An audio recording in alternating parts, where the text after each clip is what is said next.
International court में Italy के दो नौसैनिकों को लेकर चल रही सुनवाई पर आखिरकार फैसला आ गया है। ये मामला था दो भारतीय मछुआरों की हत्या का। साल 2012 में इन दो इतालवी नौसैनिकों पर मछुआरों की हत्या का आरोप लगा था। ट्रिब्यूनल के फैसले के अनुसार दो इतालवी नौसैनिकों को अंतर्राष्ट्रीय कानून का उल्लंघन करते हुए पकड़ा गया था। इटली ने UN convention on the law of sea के तहत भारत की नेविगेशन की स्वतंत्रता का उल्लंघन किया। कोर्ट ने कहा कि भारत को इस नुकसान का मुआवजा मिलना चाहिए। हेग में परमानेंट कोर्ट ऑफ आर्बिट्रेशन में इतालवी मरीन मामलों की सुनवाई चल रही थी। वैसे इस मामले में अंतिम सुनवाई पिछले साल जुलाई में पूरी हो गई थी। आर्बिट्रल ट्रिब्यूनल का गठन UN convention on the law of sea के तहत 26 जून 2015 को किया गया था।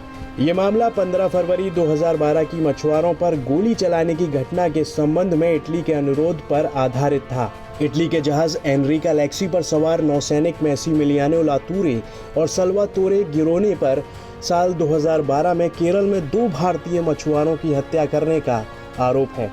भारत और इटली के बीच विवाद की प्रमुख वजह क्षेत्र के अधिकार को लेकर थी।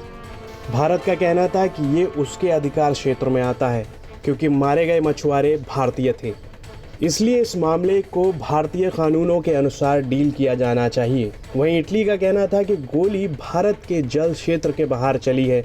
मरीन इटली के झंडे लगे जहाज पर तैनात थे, इसलिए ये उनके अधिकार क्षेत्र में आता है।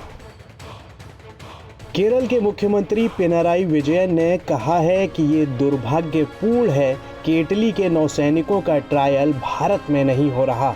उन्होंने ये भी कहा कि केरल सुप्रीम कोर्ट से मामले को वापस लेने के पक्ष में नहीं है। विजयन की ये प्रतिक्रिया नीदरलैंड के हेग में स्थायी न्यायालय के फैसले के एक दिन बाद आई है, जिसमें कहा गया है कि केरल के तट पर 2012 में भारतीय मछुआरों की हत्या के आरोपी दो इतालवी नौसैनिकों पर भारत में केस नहीं चलेगा। केंद्र सरकार ने सुप्रीम कोर्ट से कहा है कि उसने फैसला स्वीकार कर लिया है और मामले को बंद करने की मांग की है। जब आर्बिट्रेशन कोर्ट ने फैसला सुनाया कि भारत इटली से मुआवजे का दावा करने का पूरा हकदार है और उसने कहा कि दोनों नौसैनिकों ने अंतर्राष्ट्रीय कानून का उल्लंघन किया था, जिसके हिसाब से माना जा रहा है कि इटली ने संयुक्त राष्ट्र कन्वेंशन ऑफ द सी के तहत भारत के नेविगेशन की स्वतंत्रता का उल्लंघन किया था, जिस पर विजयन ने सवाल करते हुए कहा कि मुआवजे के बारे में उन्होंने क्या कहा। मुआवजे को सुनिश्चित करने के लिए देश को कड़े कदम उठाने होंगे। केरल मामले को बंद करने से सहमत नहीं है। हम केंद्र सरकार को इस मामले में राज्य की भावना के बारे में सूचित करेंगे।